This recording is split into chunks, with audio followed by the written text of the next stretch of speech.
엄청 오래된 인연입니다.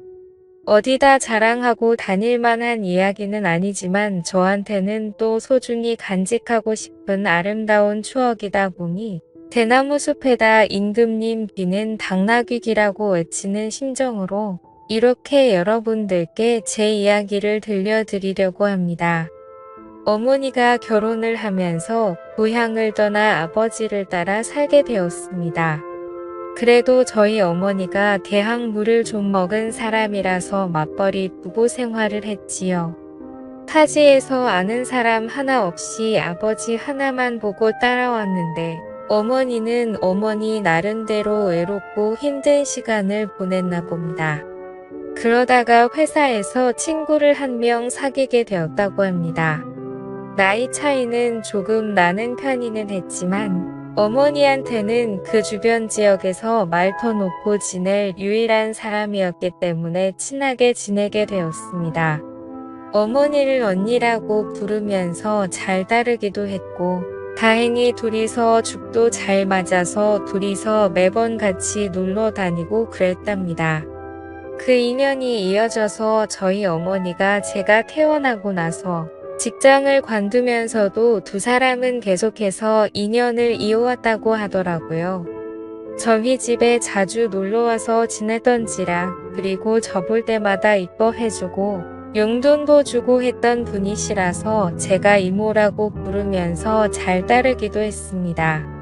그 지역에서 꽤 오래 살았기 때문에 사실상 가족 다음으로 많이 만나던 사람이 이 이모였습니다. 그런데 어린 마음에 그랬나 저한테 잘해주기도 하고 그때의 기억은 흐릿하지만 웃는 게 참 예쁜 사람이었던 걸로 기억해요. 키도 작았고 동안에다가 얼굴도 작은 여리여리하던 스타일이라서 어느 정도 제가 크고 나서는 오히려 제가 덩치가 더 크게 되더라고요. 제가 서울에 있는 대학교에 합격하면서 저희 아버지도 은퇴를 하시게 되었고 그렇게 저희는 온 가족이 삶의 터전을 서울로 옮겨가게 되었습니다. 서로 한국 땅 안에 있는데 못 만날 게 어딨냐며 어머니와 이모는 아쉬워하기도 했습니다. 하지만 무엇보다 제가 더 이상 엄마의 친구이자 이모라고 따르던 하지만 속으로는 내심 여자로서 좋아하고 있던 그녀와 떨어지게 되니 그 부분이 가장 아쉬웠습니다. 그녀 또한 제 손을 잡으면서 건강하게 잘 지내라면서 눈물까지 흘려줘 그날 그때의 얼굴이 아직도 기억에 선명하게 남아 있습니다. 그 영향을 받아서 저는 지금도 솔직히 니시 혹은 연상 취향이 굳어지게 되었습니다. 그런데 연상이라는 게 사실 나이 차가 한두 살 많은 연상을 말하는 게 아니기 때문에 젊을 때 연애를 하면서는 또래의 여자들과 연애를 하기는 했지만 무언가 저를 채우지 못하는 것이 있었지요. 아무튼 속으로 아쉬움은 많았지만 제 취향을 들킬 수 없어서 사실 그때는 주변 친구들도 여자 그룹 가수 누구 드라마에 나오는 주연급 누구 주인공 동생으로 나오는 누구 하면서 다들 연하나 동갑내기 여자들에게만 관심이 있다 보니 저는 선뜻 여자 주인공보다 여자 주인공 엄마로 나오는 사람이 더 예쁘지 않냐 하는 이야기를 꺼내기가 힘들었지요. 그래서 저도 남들하고 똑같이 나이 비슷한 직장인 여자친구를 만나게 되었습니다. 대학교 졸업할 때까지는 솔직히 별로 관심도 없었어서 연애를 하지 못했는데 오히려 그런 걸 보고 주변에서 오해를 하고 그러니 어쩔 수 없이 시작한 연애였어요. 그래도 첫 연애라고 내심 많이 좋아하기도 했고 마음도 많이 썼습니다. 하지만 최선을 다하긴 했지만 역시 중요한 순간에 커지질 않으니 한참 대인 나이인데도 두 사람의 연애 관계가 더 발전을 할 수는 없었지요. 그래도 그때 여자친구가 저를 많이 위해주고 기다려주고 어떻게는 일으켜보려고 이것저것 노력도 많이 했습니다. 도무지 그 여자친구한테 나는 나보다 나이가 많은 사람이 아니면 안 될 것 같다는 말을 꺼낼 수가 없었지요. 그 여자친구가 나쁘다고 생각하진 않습니다. 그녀도 사람인데 당연히 답답하고 힘들었겠지요. 결국 그녀는 저를 두고 다른 남자를 만나더라고요. 그런데 그 과정이 저에게는 그 사실을 숨기고 양다리를 걸치고 있던 거였어요. 그래서 그때 마음의 상처가 엄청 나긴 했습니다. 저를 위해 그만큼 희생해준 좋은 사람이었던 여자친구가 나를 두고 어떻게 양다리를 걸칠 수가 있나 하는 배신감이 더 컸지요. 게다가 이러나 저러나 어쨌든 첫 여자친구였기에 여자친구의 바람에 저는 시리에 빠지게 되었고, 그때 카카오톡도 연락처도 핸드폰에 있던 모든 걸 지워버리고 한동안 방황을 하게 되었습니다. 그렇게 허송 세월을 보내다가 시간이 지나니까 해결이 되더라고요. 그리고 나서 다시 백업해둔 연락처를 정리하면서 카카오톡도 설치하고 정상적인 삶으로 되돌아갈 준비를 하고 있었습니다. 마지막 백업을 해둔 게 너무 오래 전이었어서 그동안의 친구 목록이 다 사라져 있었지요.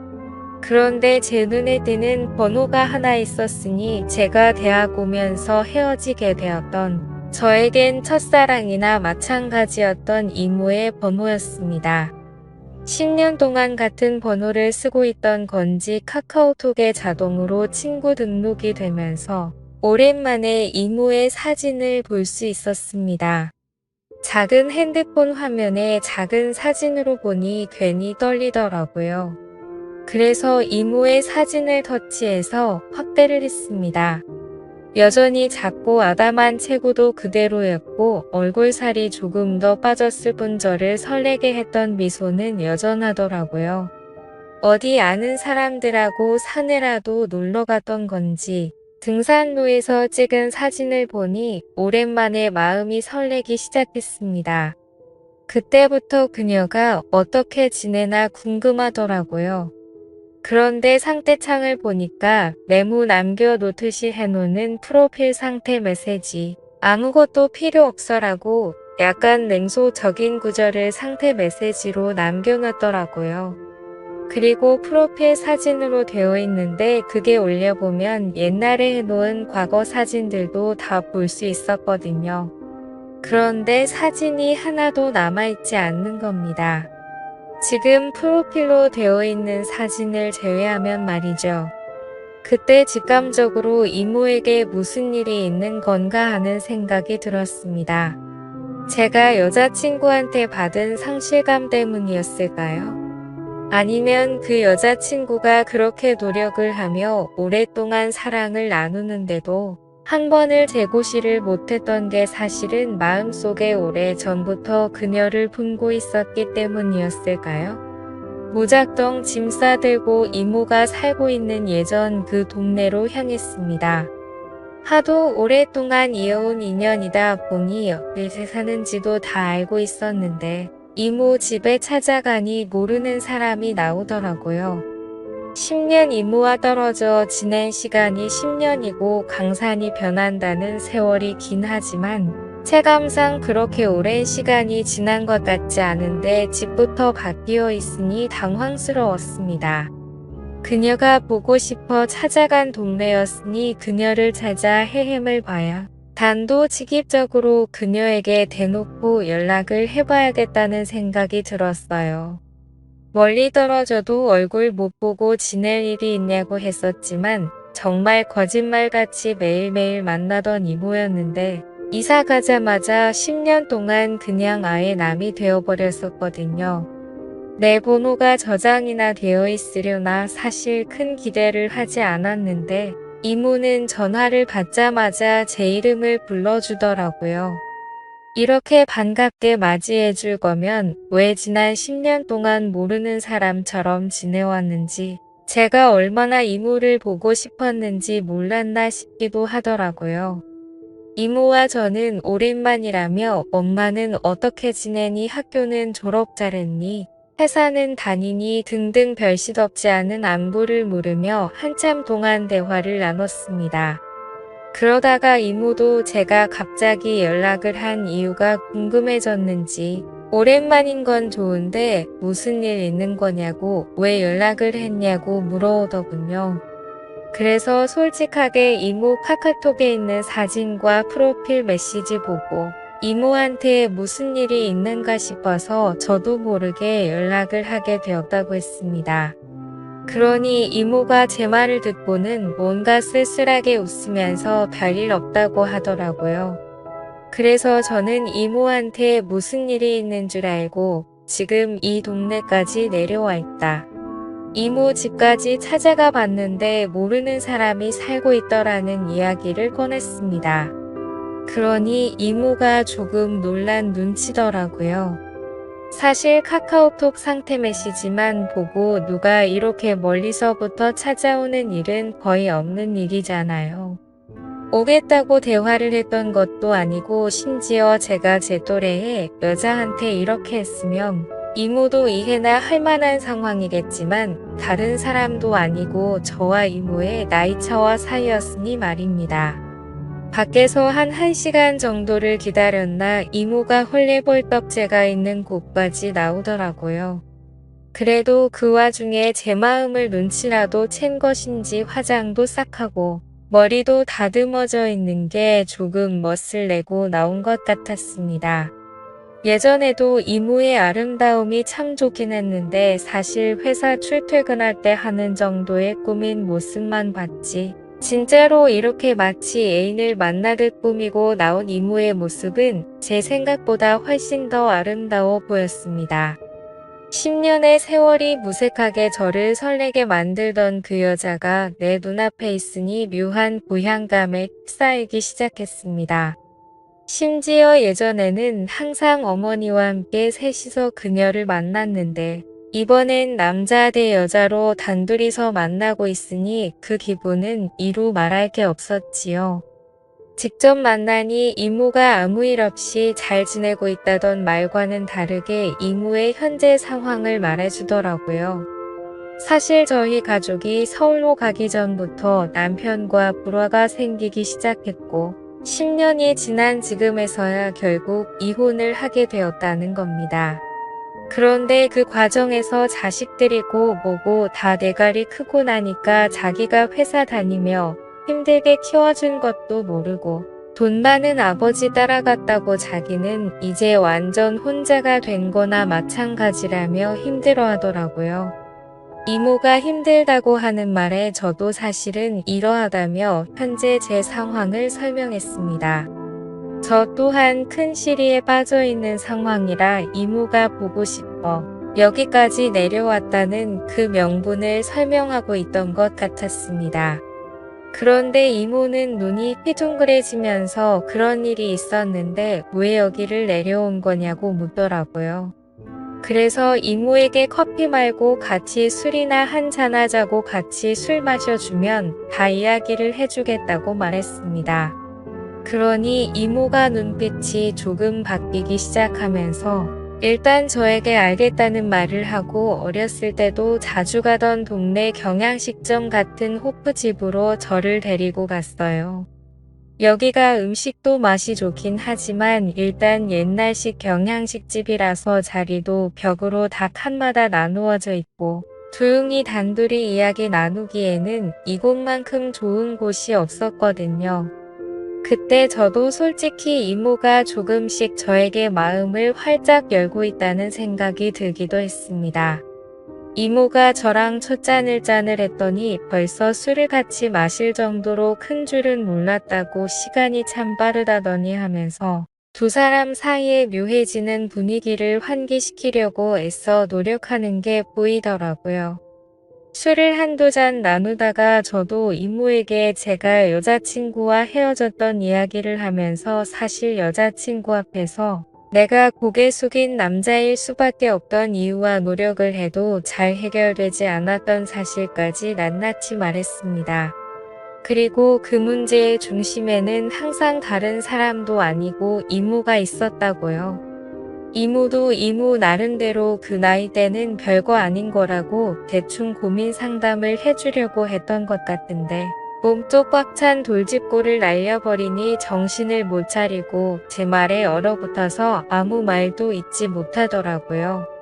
그래서 한 번 더 이모에게 돌직구를 날렸습니다. 사실 이제는 모르겠다.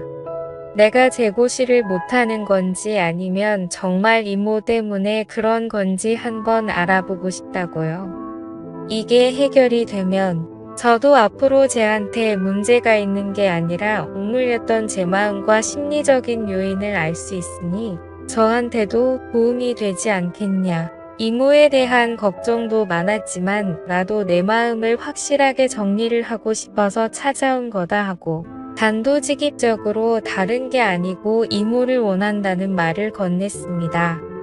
이모는 무슨 말을 그렇게 하냐며 손사래를 치기는 했지만 거절을 하지도 않았고 자리를 떠나지도 않았습니다.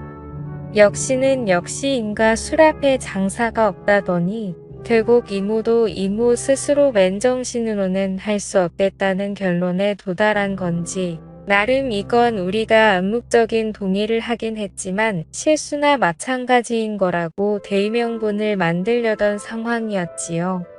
이모는 가족들과 떨어져 나와 혼자 지내고 있으니 집에 혼자서 지내고 있었어요. 집까지 데려다 달라는 이모의 말이 시간이 늦었으니까 자고 가라는 말이 앞으로 일어날 일에 대해서 의심을 넘어 확신이 되어가고 있는 상황이었습니다.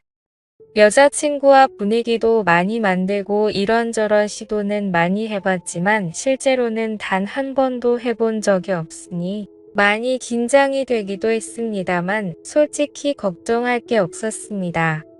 이모가 알아서 잘해줄 거라는 생각이 들었거든요. 여자친구와 이런저런 시도를 할 때와는 전혀 달랐습니다. 이미 이모를 부축하고 이모의 집까지 가는 동안 저는 이미 준비가 되어 있었거든요. 저에게 있어서는 오래된 첫사랑이자 제 어머니에게는 둘도 없는 고향 친구 같은 사람이었습니다. 그 오묘하고 복잡한 인간관계 속에서 그 중심에 내가 있다니 오히려 그게 더욱더 저를 설레게 하더군요. 게다가 저는 이미 10년이 아니라 아마 철들었을 때부터 계속 이모를 제 곁에 두고 싶어 했었으니 말입니다. 다음날 아침이 돼서야 이모는 걱정이 되기 시작했나 봅니다. 실수라고 하기에는 이미 서로가 의도한 대로 되었다는 걸 알고 있기에 후회해도 이미 때는 늦은 상황이었으니 말입니다. 저도 직장인이기에 결국 주말을 보내고 나서 서울로 돌아가야 했습니다만 그녀의 매력에 첨벙 빠지고 말았습니다. 그녀도 은퇴를 한 상황인데 굳이 뭐하러 제가 매주 주말마다 지방까지 내려와야 하는지 싶어서 아예 그녀에게 생활 정리하고 서울로 올라오라고 제안을 했지요. 그녀는 저한테 버림받을까 두려움이 있었는지 주저하더라고요. 그래서 제가 그녀에게 다시 확신을 줬습니다. 당신은 내가 10년이 넘는 세월 만에 겨우 내 것으로 쟁취한 사람이라고 이제는 절대 놓치지 않을 거라고요. 제가 어머니한테 결혼하고 싶은 여자가 있다 하여 그 자리에 이모를 데리고 나갔을 때 어머니는 뒷목을 잡고 쓰러질 뻔했습니다. 어차피 저는 취직 후에는 집에서 나와 혼자 살고 있었는데 집에서는 허락받지 못한 만남이기에 결국 이모와 둘이 살림을 합쳐서 지내게 되었지요. 언젠가는 부모님도 저와 이모의 사이를 인정해줄 그날이 올 거라고 믿어 의심치 않습니다. 그때까지는 좀 오랜 시간이 걸리겠지만 지금은 최선을 다해서 지금의 만족스러운 삶을 유지해 보려고 합니다. 오늘의 사연은 여기까지네요. 긴 사연 끝까지 들어주셔서 감사합니다.